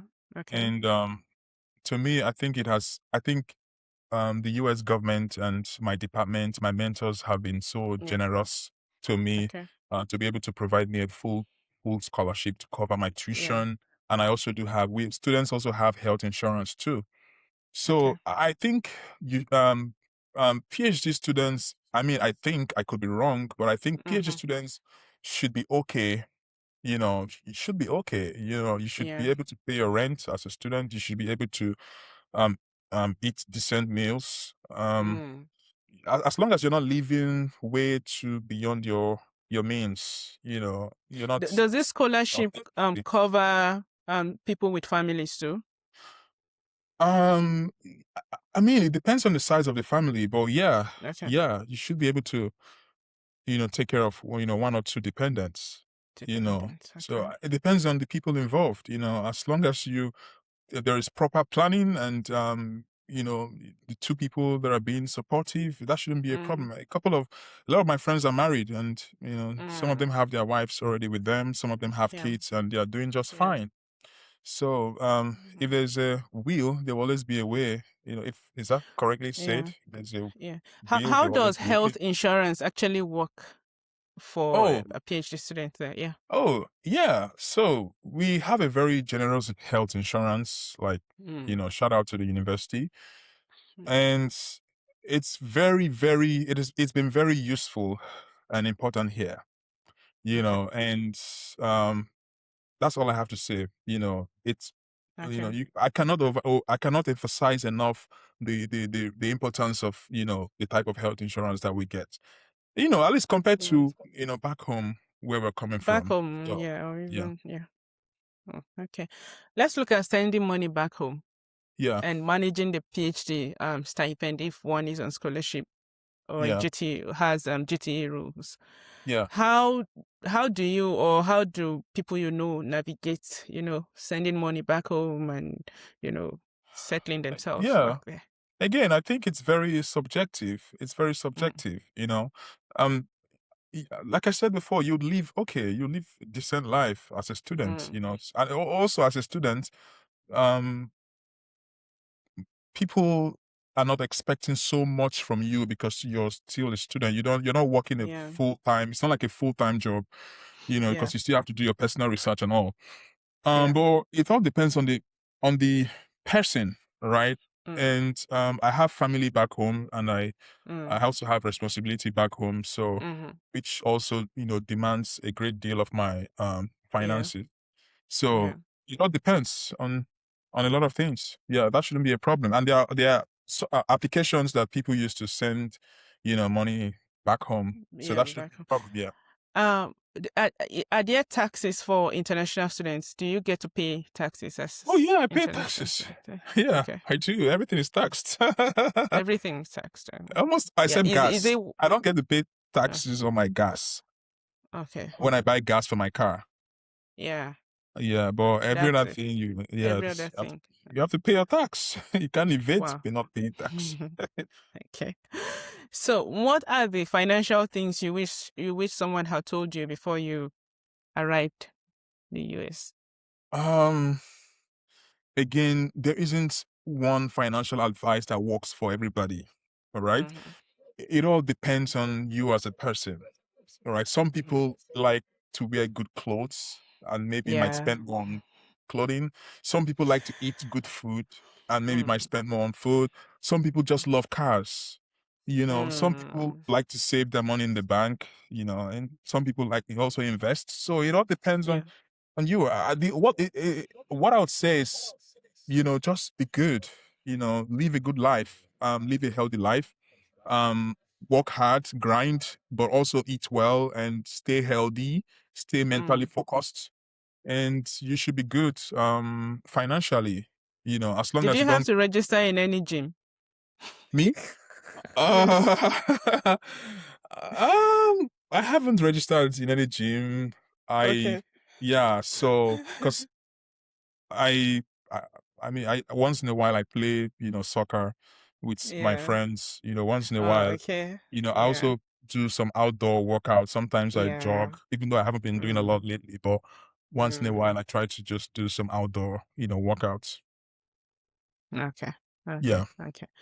So I, realistically, yeah. Sorry. what does the monthly, Yeah. monthly budget look like for a PhD student in your city? It depends on the university. Okay, in my city, in my Yeah. school, Yeah. um, Like the monthly budget for one PhD student. like budget for rent or food. Yeah. Generally. So if you put Generally, rent, food, transport, okay. um, It depends normal on. expenses. Yeah. Yeah, it depends on the department. First of all, I'm not quite sure if Mm. like students in all departments earn the same stipend. Yeah. I'm not quite Okay. sure. Yeah. So it depends on that, and it also depends on the type of apartment. Whether the person likes to spend a lot on food. Me, Yeah. for example, I like to eat. I like to eat a good food, good meal after, Yeah. the day's job. Yeah. So, so it depends, but I would say, roughly, maybe if I were to give an estimate, um, maybe 1.5 to 2,005 Mm. per month. I'm not sure. It could be Okay. more, it could be less. Yeah. Do you Yeah. do you know many students that come as self-funded students, I PhD? It's possible. It's Yeah. possible. But I haven't seen yet to oh yeah. I've seen, Okay. I think, just one person. One person. But it's Hmm. not very common. It's not very Yeah. common. Most international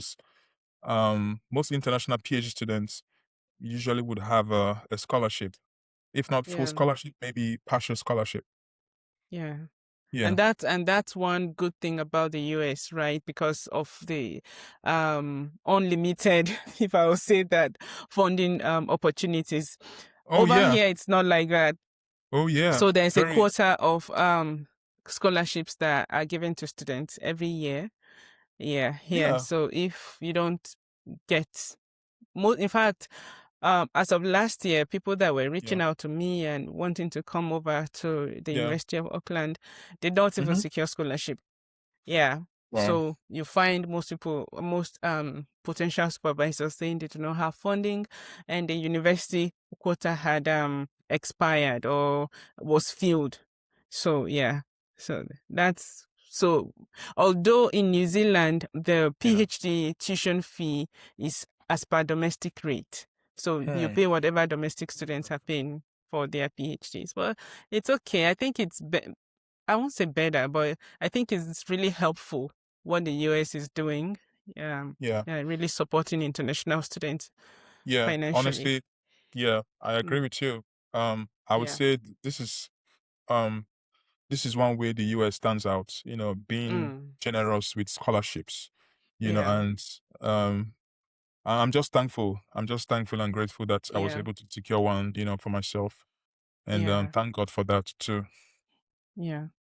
So academia, yes, but then let's Yeah. look at opportunities on the other Yeah. side Mm-hmm. for people that may be interested in Yeah. academia but may not have that, you know, opportunity. What does the career landscape actually look like for a Nigerian trained health professional, be it a Yeah. medical doctor or a pharmacist or, you know, someone with Nigerian trained professional certificate but with a US PhD? What does it open? You mean after the PhD program? Yes, after the PhD program in the US. Limitless possibilities, Mm-hmm. right? Limitless possibilities. I think the US Mm. is a place of um, multiple opportunities. If you're good at Okay. what you do and you're kind to people, I think you will go far. Mm. If you're very Okay. hardworking, Mm. so there's a whole lot you can do with a PhD. There's a whole lot, Okay. and getting a PhD does not necessarily mean you will become a professor. There Yeah. are several career paths. You know, Mm. um, there's several career paths. Not everybody wants to remain in academia. Mm-hmm. Some people want to go to industries, pharma, Mm. biotech.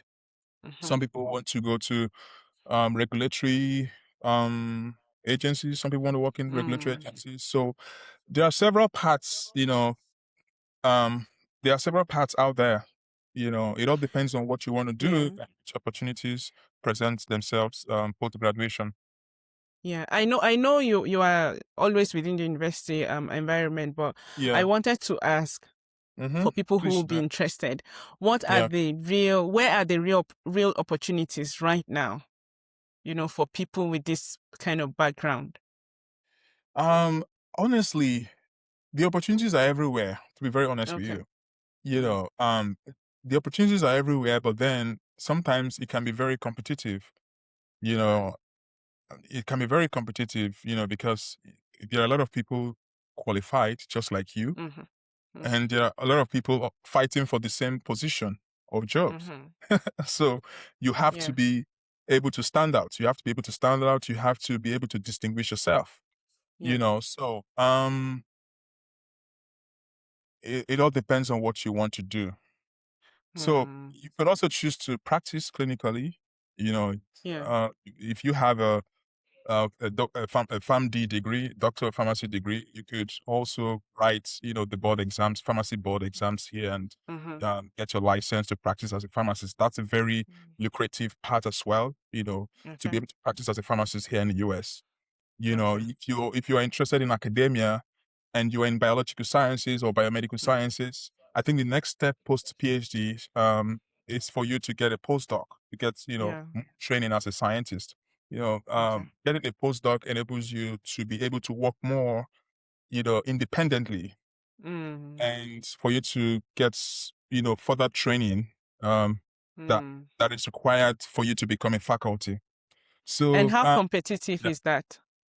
Well, I am still a PhD student. I don't know so Yeah. much about all that. I don't think I'm the best person for now to be able to Yeah. speak to, you know, um, how competitive it is to, get a faculty position. But Yeah. I would just say it's competitive. You have to really, Mm. get those skills, own your stuff, Mm. master your specialty, try to master your Yeah. specialty, and just Mm. do your best. Do your best. Be Mm. informed, be informed. Be in good terms with your mentors, because you're going to Yeah. be needing them for recommendation letters.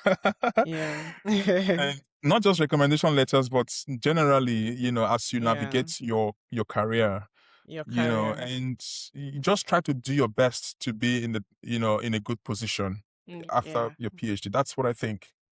I guess Okay. I'll find out when I So finish my program. yeah. So for Yeah. someone considering this part, Yeah. specifically Which part? someone from like this PhD, the whole Okay. PhD doctoral program kind of thing. Yeah. And what's the honest thing you say about whether it's worth it or not? First of Is it all, worth it? not everybody has to get a PhD. You can be very Mm-hmm. successful without a PhD. You Yeah. don't need a PhD to become a very successful business person, for Mm-hmm. example. Mm-hmm. So I think, I mean, this is my personal opinion, but I Yeah. think you have to have a very strong why. Like, you have to have a Mm. why. Like, why do you Mm. want to do this? Why do you want to, dedicate 5, 6 years of your life? That's half a decade to Yes. studying a particular, narrowed subject. Yes. So, Very niche. because Mm. yeah, because when you have a strong why, that way you are more self-driven and motivated in doing what Yeah. you do. So it's very important for you to have, that level of purpose. And again, if you have, some problems that you're trying to solve that you've identified, Mm. getting a PhD gives you a very good platform to be able to um, um, figure out solutions for those problems.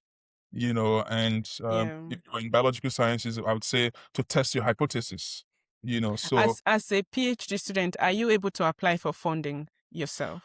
I think I'm not sure, but I think there are Mm. funding opportunities for Okay. international PhD students. You mean PhD Mm. students Okay. that are already in the US or before coming to the Yes, US? PhD students are already in the US. Say Yeah, you there are find research something. Yeah. fellowships. There Yes. are. Okay. There are a couple of them. There are research Okay. fellowships. They have Mm. different requirements. Um, Again, it depends on the subject, depends on the field, Yes. depends on the Yeah. lab, the school, and Mm. several other factors. But Okay. definitely there are. There are. Okay. Okay. All right. Yeah. Oh, right. We're almost done. But before I let you go, can you like tell me like what does your life look like that now that like something that you couldn't have built in Nigeria, not just professionally but as a whole person? What's that change that has happened Um, so far? that's a very interesting question. I would say I've learned a great deal. I'm still learning. You know, um, I've learned new skills that I never knew before coming to the US. Yeah. So that matters a lot to me, that I've improved in some ways. Mm-hmm. And again, like I said, I've learned to see life from a broader perspective. I've learned Mm. to be very more open-minded while still Mm. being able to strongly maintain my values and, Yeah. cultural identity. So, yeah, it's still a learning curve for me. Still a learning curve for me. I still think I need, more training. There's still a lot to do. You Yeah. know, I'm not where I wish to be yet, but I'm Yeah. really happy for my progress so far, especially with, Yeah. having to learn, stuffs about the kind of research that we do in the lab. My lab is a Mm. neuroscience lab, Okay. neurogenetics lab. Yeah, so we model, different brain diseases using a species of roundworm called Cyanohepatitis Yeah. elegans, and we try to Okay. understand the mechanisms of these diseases and how to come up with, more effective therapy. So I think I'm Therapist. in a good environment, and I think I'm part of a good team that has helped me Mm. so far. So yeah, Yeah. I'll keep it at that. Oh, wow. That's great. So an African professional coming Yeah, to the US for yeah, this program, what do you think they should carry with them? Not the physical thing, not food, yeah, and yeah, not to come and culturally perform, yeah. right? But what do you think will make them stronger in these systems? Well, I mean, there are multiple reasons, but Hmm. um, from my own point of view, I think, people need to stay open minded. Yes. You have to be willing to accept the fact that you might be wrong in some of the views that you had Yeah. before relocating to a new environment. That Yeah. keeps you humble, Mm. so that way you're able to grow and evolve, not just as a Mm. scientist, but as a person. Okay. Mm. So be flexible, be open minded, you know, be focused, be very focused. There are a lot of Yeah. a lot of distractions here. Yeah. A lot of So you have to be distractions. able to navigate your goals, your aspirations in the midst of these distractions. It's very easy to lose focus here. Yeah. Have the right company, try to be as much as possible in the right environment. That helps Mm. a great deal. And be positive, have a positive mental attitude towards Mm. everything. Things will not always go as planned, Yeah. sometimes. So you have to be able to navigate those times, those periods, those difficult Yeah. times. It will come, all right? It's not a smooth sail, but your ability to stay focused in the midst of all this, helps. Yeah. And know Mm. yourself, know what works best for you. Try to stay healthy, try to stay happy. It isn't easy to stay happy these times, but Yeah. try to stay happy as much as you can, Yeah. and take every day, take As it take things comes. Yeah. gently as they come. Mm. Take things gently as they Yeah. come. So that's all I have to say. Yeah. There's a lot, but that's just all I have to say for Yeah, now. there's a lot. There's a lot. Again, before we close and before Of we course. go to the rapid questions, because yes, I've got some rapid questions for Yeah, you. We've yeah, covered a lot of ground today. We've spoken a lot. It's about an hour, 30 minutes now. yeah, We've talked about the academic shock, the financial reality, yeah, the identity questions that people would not normally discuss, the opportunities yeah, waiting on the other side. But I want to ask you one final real questions before we yeah, lighten things up. Now, if there is one person watching this episode right now, so say maybe yeah, they are 25 or maybe they are 35 or yeah, 34, and they are either pharmacist or, any healthcare professional somewhere in yeah, Africa, and they're on the edge of making this decision, what is that yeah. one thing you want them to hear from you today? Just one. Um, you can be anything you want to be. You It know, can be anything you want to um, be. Yeah. anything is possible when you take the right steps, all right, and when you Yes. have the right mentors. Yeah. And yeah, just keep at it and keep doing what you do. Sometimes, it's good to be patient with yourself. Hmm. It's very good to be patient with yourself. But then, in the midst of being patient, you have to be very dogged and Hmm. determined, especially if you're back home in Africa, and more especially if you're thinking big, Hmm. if your goals or dreams scare you, you have to be very focused and determined as a person, because there will always be obstacles. There will Yes. always be constraints, but you shouldn't let those constraints define you as a person, right? Yeah. So Hmm. you have to be very dogged while being patient with yourself, Yeah. and seek advice, seek the necessary advice from Mm. mentors, from people that Mm. have gone through this journey. Is very important. It's very important the type of people you speak to and you Yeah. get advice from. So, and be hopeful, be hopeful, Yeah. be hopeful, be positive, and be grateful to God that you are alive, first of all, to be able to, do all these, or to be able to, want to attempt to do all these. Okay, Yeah. so that's just all I Yeah. have to say. And another thing that helping, just like you said, is, Yeah, speaking to people. It has yeah, really helped me since I started, aside discussing with my supervisors, maybe during supervision meetings. yeah, I have when I started getting worried about my post doctoral life, because I hmm, looked at it, the environment is quite different from what it obtains in the US. So yeah, at a point I started getting worried, and I started speaking to people, and one thing that strikes me was people were really receptive. They were willing to yeah, answer my questions. They were really to yeah, have those discussions. Even senior professors, you yeah. know, in fact, one booked a calendar invite for me on my behalf, for me, Wow. to meet her somewhere, just to, to talk about my PhD process and Yeah, about what possible opportunities could come out of it for me. And I think yeah, that has really helped.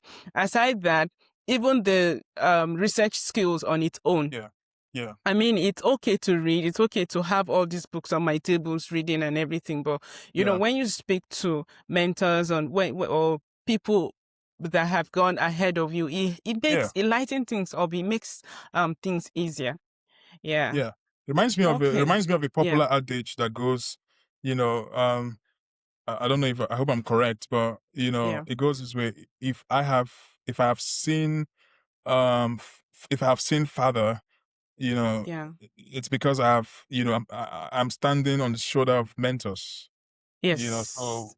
the importance of having great mentors and people to Yeah. the right people to speak to, Yeah. can Yeah. never be overemphasized. Yeah, Yeah. Okay. Before we jump into the yeah, next session, what? How do we find? Mentors. We've been talking about advisors and supervisors in our yeah, research groups, right? How do we yeah. find mentors outside of this group? Say in our African communities, or just the right mentors for our academic and professional lives. Sorry, I'm trying to understand the question. Like finding the right mentors for Yes. your academic So we have, career. yes. So we have our supervisors Yeah, for our PhDs. yeah, However, there are people outside of the academic environment, or yeah, even within the academic environment, that we can look yeah, up to yeah, and to prefer solutions, probably when there are issues. How do yeah. we find these people? Um, yeah, they are mentors. You can Mm, find mentors, anywhere. You could find a okay. mentor in a church. You could find a mentor in a Okay. social gathering. It all Mm, depends on the type of mentor and the type of mm, mentorship you're looking for as a person, mm. right? Yeah. So, again, your ability to connect with people and Yeah. to express yourself, Mm, properly matters. mm. And also your ability to keep in touch, and Yes. sometimes, make good first impressions. So, and people have different mentors for different reasons, right? So some people Yeah. have spiritual mentors, some people Yeah. have food mentors. Mm, yeah. Some people have sports mentors. Yeah. So it boils down to who a mentor is. Who is a mentor to you, and what does this person Yeah. mean to you as a person, Mm, or yeah. as someone that's aspiring to achieve, bigger things. Yeah. This Yeah. tells me something important, that, success in this context is about Mhm. who you are when you Yeah. arrive, who you choose to be, when you start this process, and whether you're willing to stay honest about what the journey actually costs in terms of money, in terms of, the social life, in terms of the emotional cost of, what the doctoral journey is Yeah. and what it gives back. Because sometimes don't talk enough about what, in fact, at this stage, most of us complain a lot about, the stress and everything or the cost of it. But then we hardly talk about what it gives back. And I think it's, sometimes it's okay to actually sit down and audit ourselves and evaluate Yeah. ourselves and actually, appreciate what this process gives back to us Yeah. and for situations around us. Yeah. Yeah. I just remembered So, something my mentor, okay. told me, when I newly started the program. And he said Yeah. something so profound. He said the Yeah. PhD is just a piece of paper, just like every Mm. other piece of paper, right? Yeah. The real Yeah. value is who you become after 5 to 6 Yeah. years training. That's the Yes. real Yeah. value. That's something that Yeah. that's something that can never be taken away from you. That's something you keep Yeah. for forever, for your lifetime. Yeah. All right. So Yeah. it's stressful, it's hard, you know, there are good times, there are bad times, but Yeah. in the end, once you get the value and you stay strong and you survive and thrive through Mm. the journey, it's Yeah. something that you will have for the rest of your life. It's like a legacy. Yeah. It changes your mindset. It changes how you think. It Mm. changes your perspective about life, how you view life. You could just, see solutions to Yeah. problems that, people aren't seeing, Yeah. so, well, I mean, people have different journeys and Yeah. personal, Yeah. trajectories, but this is just For based. me, it's the opportunity to like develop new knowledge in like a niche, a narrow area of Yeah, everything happening in the world. yeah, You are able to say, okay, in this aspect I have developed this, no matter what the result is. Yeah. yes, I yes, like that uncertainty about, giving back, and what my thesis would yeah, maybe help someone with. When someone references my thesis, what would they actually gain from yeah, inside? Yeah. yeah. Yeah. And That's, yeah, for me. Yeah. sorry to Yeah. for coming there. Aside from gaining mastery of that, you know, specialized area, right? Yeah. I will also encourage people to broaden their learning horizon. All Mm. right. Know a little bit about, things or issues outside Yeah. your specialized, Yeah. scientific area, whatever it is, all right? Mm. You shouldn't just I mean, it's good to know a great deal about what you do, Yeah. but at the same time, Yeah. it also helps and it's more fun. Sometimes it helps the Mm. science to, Yeah. know a little bit about sports, politics, Mm. finance, what's happening out there, have Yeah. that broad mindset while still. Especially financial Yeah, education. yeah. I have a colleague here that knows a lot about, the stock market Yeah. and, Wow. politics. And Wow. each time I'm bored and I just want to learn some new Yeah. update, I just ask her, hey, what's happening here? What's Yeah.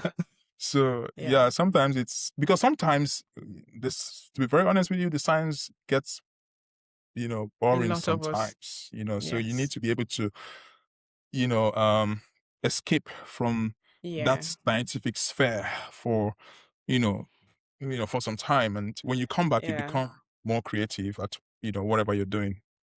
I Wow. think. Yeah. Thank you so much, Osage. This has been one of the most genuinely enjoyable conversations I've had on this platform. It's not as if, with all due respect to every other person that have come before, but then thank you for bringing your whole self to Roda 360 and not just your credentials. But before I let you go properly, finally now, I have to do something that we do at Roda 360 with most guests. We do rapid fire questions, and you have to agree to this. You can't go back now. You've said a lot, so yeah. So we just end it with this. Okay, so the rules are: is either one sentence or one word. It doesn't have to be an essay or long answer. And no, it depends. You can't say it depends. It doesn't depend on anything. It's either Everything black depends, or white. life sometimes can be very relative. Sometimes there are no straight answers, but I'll try. Okay. I'll try. Yeah. Oh, okay. Yeah. But then whatever it is that you're not comfortable with, we can just skip. So I'll start now. Number one, this one is a one-word answer. So is it okay? Nigerian It's a yeah. okay one word So answer, not like a yes or no answer. no, not yes or no. No, Okay. it depends. So it's either you answer as a sentence, a short sentence, or just one word. Okay. Okay. For instance, this number one is Nigerian pharmacy school versus where you are now. One word. Where I am now. Oh, one word. Okay. Sorry. Yeah. Okay. Here, Okay. here, here. Yeah, yeah. All Yeah. right. Okay. Um, Number two. This one will be a sentence for sure. The Yeah. thing you miss most about Nigeria which has absolute nothing to do with food.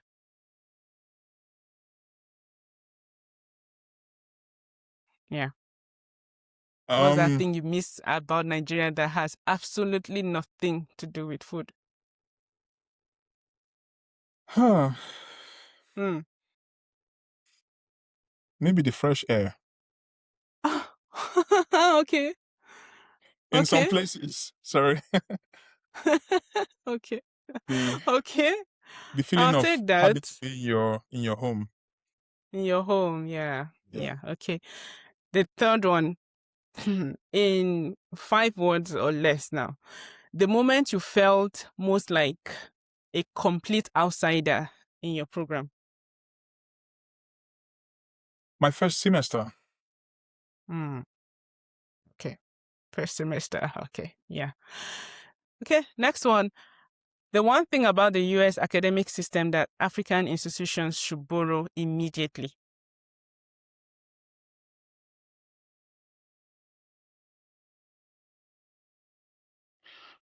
I'd say passion. Passion for Passion. knowledge. Yeah. Passion for knowledge. Knowledge. Yeah. Passion for knowledge. The type of knowledge that advances the society and humanity. Society. Yeah. Yes. And that takes us to the fifth one. One thing about Nigerian professional culture that the Western institutions desperately need. Can I think of Yes. something right now? Because when we need things from them, they also need from us too. So yes. uh, well, maybe our food. Oh yeah. Okay, yeah. That's true. Maybe they need our food. Okay. Yeah. Yeah. Not Okay. sure if Yeah, that's the correct answer, but that's all I can think of for now. yeah, okay. The last one, biggest lie people told you about the abroad before you left. One sentence. Hmm. Biggest lie. Hmm. Oh, man. That's a tough one. There are a lot of lies, so many lies, even on social media right now. Yeah, But then but what's that biggest one that you heard before you honestly, left? you know, I can't think of any right now because it's such a hard question. It sounds easy, but it's actually Yeah. harder than it sounds. Okay. Ah, Biggest lie can I about skip? Can we food. skip? This is actually the last one. So yeah, is it Ah, food? Is it people getting missing? For me, they told me that people from my village that traveled abroad yeah. didn't never found things easy. And that was when I was going through my own life's issues. Okay. So I related it to them. I'm like, is it really happening to me? Am I really going to get Yeah. missing or something? Yeah. Yeah. People get missing everywhere. So, Yeah. Okay. but I think something just came to my mind right Yeah. now. Maybe the mindset of maybe the mediocre Mm. mindset. You know that there's a limit to what you can do because you're in a Yeah. new country Environment. Yeah. or you're in a new environment, and Mm. like looking back, I mean, Yeah. I haven't been here for a long while, Yeah. but I'd say from my little experience here, Yeah. I'd say you can be anything you want to be, Yeah. in the US. You can be anything you want to be Mm. as long as you put in the work and you have good company and you Yeah. you take the appropriate steps. Yeah, You can man. be anything you want to be. The only limitation is yourself. Yeah. Yeah. Okay. All right. Thanks. Thanks a lot for sharing that, Sage. Thank you. Thank you so much for joining me today. I want to say something to you, and before we wrap up, and I want You're to say very it in welcome. front of the audience, You're very wherever welcome. this is going to be uploaded to, because I think it matters to say this publicly. What you've done today, coming to this young platform, this growing platform, many people will look at Roda 360 and say, that's something she just started earlier this year, or late last year. I don't think she has that publicity enough for me to go there, but you're here and you've shared all these things about your journey, and I'm really grateful. And it's also speaking specifically to people who look like us and come from where we come from, and who are doing it without performing it. And that takes something. That takes a lot of grit and a lot of energy, a lot of time. And I think someone watching this right now is going to now make a better decision about preparation, about getting mentorship, about working hard, and also enjoying themselves and keeping a good well-being. And I think someone else watching is not going to feel alone again, or they're going to feel less alone in the middle of this journey if they are already in it. And I think another person is going to call their family right now, or tonight or this morning, and finally be able to explain that thing they've been trying to explain for years that most families do not understand about the PhD process. And that's not a small thing. That's exactly what Roda 360 stands for. So genuinely, from me to you, thank you. I'm really grateful. You're very Yeah. welcome. If It's there's been a any pleasure. final thing you want to say, yeah, you can just give it a shot in 30 seconds. No, I'm good. I think I've said enough. Thank you for inviting Okay. me on your podcast. All It's right. been a pleasure. Thank you. Thanks for coming. Yeah. And so to everyone watching, if this conversation did something for you today, you know what to do. Share it with someone, that one person who needs it. There's someone in your contact list right now who is sitting at the intersection of making this decision and doesn't, have all the information that they need yet. And this episode can do something for them. Give it to them. You can find Osage if you want on Instagram and LinkedIn. I may link, his put his links in the description or pin them in the comment section. However, if I don't do that, if I forget to do that, you can just use his name and surname and search for him on LinkedIn. You'll find him there. And not to bother him, but I tell you, Osage is a great mentor. He's been mentoring a lot of people and they are doing well. So yeah, you'll find a good mentor in him. So subscribe to Roda 360 if you haven't already, because we're just getting started.